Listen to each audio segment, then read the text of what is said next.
Então, a gente precisa pensar muito na parte de inclusão da Libras, né? De trazer essa língua para o conhecimento das pessoas, de modo que os surdos que se comunicam por meio dela não fiquem sozinhos, né? E aí, para finalizar, só, lá na nuvenzinha número 9, que sabe quando a gente usa a expressão surdo-mudo? Ah, tal pessoa ela é surda-muda. Por quê? Porque ela não ouve e ela não fala. Gente, na grande maioria dos casos, a pessoa não é muda. Ela só não consegue falar porque a gente aprende a falar ouvindo.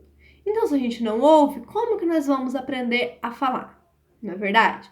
Então, na maioria das vezes, essas pessoas elas são apenas surdas e elas não falam porque elas não conseguem ouvir para aprender, né? Muitas delas, gente, que não têm acesso a Libras, elas aprendem o português por meio da leitura labial. Então, ela consegue fazer a leitura labial das pessoas, compreender o que as pessoas estão dizendo. Só que na hora de emitir esse som, ele não sai como o nosso, ele sai diferente, porque ela não ouve como é o som da outra pessoa e como que o som está saindo da boca dela, né? Por quê? Porque quando a gente fala, na verdade, uma pessoa que é muda, ela não consegue falar. E o que é falar, pessoal? Quando a gente fala, a gente utiliza uma quantidade enorme de articulações que vão lá da nossa garganta e utiliza todas as partes da nossa boca. Mamãe! Então, uma pessoa que é muda, ela não consegue emitir sons, o que é diferente de uma pessoa que é surda e não sabe emitir sons. Porque o ar, ele vai passar pela corda vocal e ele vai emitir um som.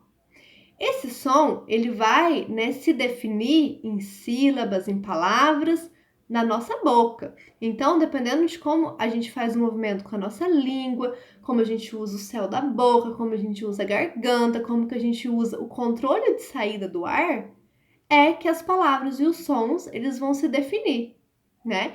Então, gente, aprender a falar é muito complexo. Pensar em todo o movimento que a gente faz com a nossa boca para emitir as palavras é muito legal, porque a gente usa a nossa boca todinha e a nossa garganta também para emitir as nossas palavras. Por isso que às vezes, quando a gente vai aprender uma outra língua, tem alguns sons que a gente tem a maior dificuldade para compreender. Por exemplo, tentem falar obrigada em inglês. A gente usa um som, que é de fazer, colocar a língua atrás do dente e fazer um soprinho. A gente acha tão difícil aprender esse som no inglês porque aqui no português a gente não tem esse som. Então, a gente não é habituado, a gente não sabe fazer esse som. Quando a gente aprende, a gente consegue pronunciar, tá? Porque a gente aprende como que tem que fazer com a nossa boca para conseguir fazer isso. Ok, gente? Tudo certo?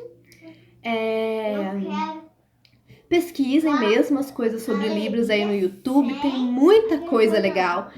É um campo muito gostoso de estudar, aprender algumas palavras mesmo, tá? Coloquem aí, aprendam um monte de coisa, brinquem, gravem stories lá no Instagram, comunicando esse Libras, que vai ser muito legal, tá bom?